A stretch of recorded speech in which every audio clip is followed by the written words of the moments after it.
9h30, 11h avec Thomas Hill et à 9h50, Thomas, c'est la tradition ici. Et on respecte les traditions, c'est l'heure du journal des médias. Comme chaque matin, bien sûr, un petit mot d'abord sur les audiences pour commencer, Julien. Et les mardis se suivent et se ressemblent. Comme mardi dernier, Tom et Lola sur France 3 a dominé Koh-Lanta sur TF1. Sauf qu'hier, il y avait un petit peu plus de monde devant les deux programmes. On sent que c'est les vacances. 3,6 millions pour Tom et Lola et 3,4 millions pour Koh-Lanta. Sinon, du côté des JT de 20h, l'écart s'est légèrement resserré entre Jean-Baptiste Boursier sur TF1 et Julien Arnaud sur France 2 lundi. On en parlait hier, il y avait 1 800 000 téléspectateurs d'écart. Hier, il n'y en avait plus que 1 300 000. Le journal de TF1 était à 5,3 millions, celui de France 2 à 4 millions. On rappelle que ce sont les Jokers qui officient cette semaine, en cette semaine de vacances de la Toussaint. Europe 1, le journal des médias. Et puis hier, on vous parlait du nouveau trio qui commentera bientôt le patinage artistique à la place de Philippe Candeloro et Nelson Montfort sur France Télévisions. Et on ne retrouvera pas les deux compères au Grand Prix de France qui commencera le 1er novembre prochain. Fidèle au poste depuis près de 20 ans, Nelson Montfort et Philippe Candeloro seront remplacés par l'ex-championne Nathalie Péchala, détentrice de 19 médailles en Grand Prix, et de la reporter Marie-Christelle Maury. Annick Dumont, elle, est la seule de l'ancienne équipe qui est renouvelée. Nous sommes en ligne avec Philippe Candeloro. Bonjour Philippe, merci d'être avec nous. Bonjour Philippe. Pas de souci. Bonjour tout le monde. C'est donc en mars dernier, Philippe Candeloro, à l'occasion des championnats du monde de Montréal, qu'on vous aura entendu commenter le patinage pour la dernière fois sur France Télévisions. Pourquoi la direction de France Télévisions a-t-elle fait ce choix, selon vous, Philippe ? Pourquoi ? Ça, j'aimerais bien le savoir. En fait, ce qui a tout provoqué, c'est finalement le départ à la retraite de Nelson, puisque ça fait déjà plus d'1 an et demi qu'il aurait dû normalement arrêter. Comme il y avait les Jeux Olympiques de Paris 2024, ils l'ont conservé parce qu'on avait un petit peu boosté pour ça. Et puis après, c'est un choix de Laurent-Éric Lelair qui décide aussi de pas me conserver parce que comme il pourrait le dire, c'est qu'on a tellement spoilé le truc entre Nelson et moi depuis 19 ans que finalement c'était compliqué pour lui de dire est-ce que je garde Philippe en le mettant avec quelqu'un d'autre, certainement. Donc aujourd'hui, moi je fais un petit peu un dommage collatéral d'une personnalité de France Télévisions qui part à la retraite. Voilà. Vous auriez donc aimé, Philippe, on le sent en vous écoutant, continuer peut-être avec quelqu'un d'autre donc.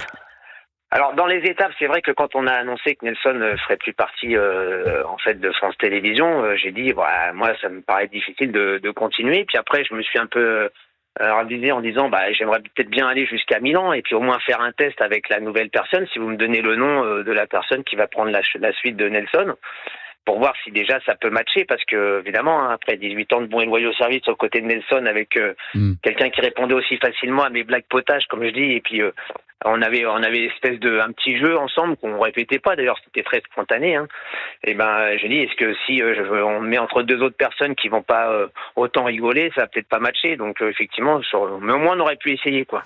Mais on vous aime pour votre spontanéité, Philippe Candeloro, vous l'avez d'ailleurs rappelé à nos confrères de l'équipe, vous avez contribué, vous avez fait en sorte que le patinage soit le plus suivi possible, même si, dites-vous, je reprends vos mots, mes blagues potages peuvent en déranger quelques-uns. Vous pensez que votre profil ne correspondait peut-être plus avec les attentes de France Télévisions ? Je pense que je crois que le service des sports comme France Télévisions, ils ont peut-être aujourd'hui, comme c'est un service public, ils ont peut-être un petit peu peur que ça dérape. D'ailleurs, avec Nelson, je le dis, on s'auto-censurait de plus en plus, donc on s'amusait de moins en moins aussi à l'antenne parce que on était déjà plus finalement suivi par un caméraman. On était à peine en train de dire bonjour en l'espace de 3 secondes quand on avait la chance qu'on nous filmait, donc.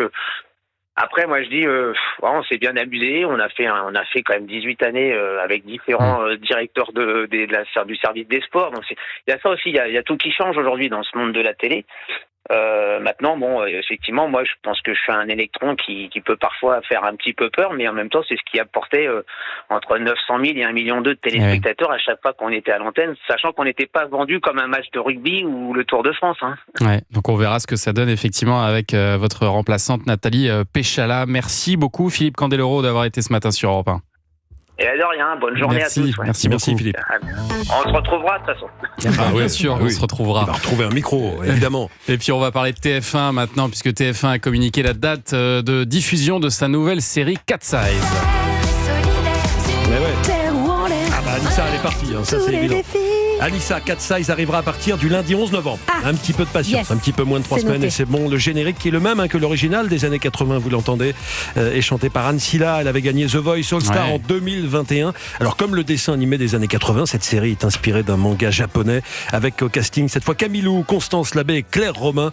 Et quand Camilou a obtenu le rôle, elle s'est enfilée tous les dessins animés. C'est ce qu'elle a confié au micro européen de Mathilde Vaux. Je me suis mise le matin avec mon petit déjeuner à regarder le dessin animé comme une enfant. C'est vrai que notre génération, c'était plutôt les Totally Spies, quoi. Mais Ils sont inspirés des Cat Size. complètement, faut le dire. La session de rattrapage pour Camilou. Dans cette nouvelle version de Cat Size, l'action se déroule à Paris, à notre époque, précisons-le. Et toujours sur TF1, mais côté jeu, Une famille en or fera son grand retour le lendemain. Le mardi, donc 12 novembre, l'émission sera présentée par Camille Combal. Elle sera diffusée tous les mardis à partir de 23h20. 23h20, d'accord, c'est tard. Et puis Charles Aznavour est à l'honneur aujourd'hui. Il y a ce film, évidemment, Monsieur Aznavour, qui sort aujourd'hui en salle, et aussi ce podcast européen qui revient sur son immense carrière. Un podcast en 5 épisodes qui revient sur les débuts difficiles de Charles Aznavour, sur ses très nombreux tubes, plusieurs centaines, sur son succès international, sur sa carrière au cinéma, son rapport avec l'Arménie. Ce sera en ligne dès aujourd'hui dans notre collection Destin extraordinaire. La vie de Charles Aznavour nous est racontée ici par Didier Barbelivien, qui l'a bien connu. J'ai dû chanter à peu près 500 chansons, ne serait-ce qu'en français. Oui, c'est extraordinaire, parce que je vous dis 700 chansons, on a vérifié, et vous me dites j'ai dû chanter 500 chansons. Donc il y en a 200 qui sont escamotées. 200, ça fait toute une vie pour quelqu'un d'autre. Oui, mais 200 quand il est chanté par d'autres.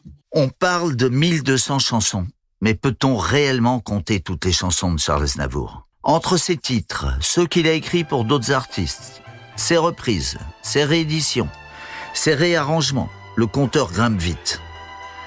Dans les années 60 qu'il voit arriver au sommet, Aznavour enchaîne les chefs-d'œuvre. Il faut savoir.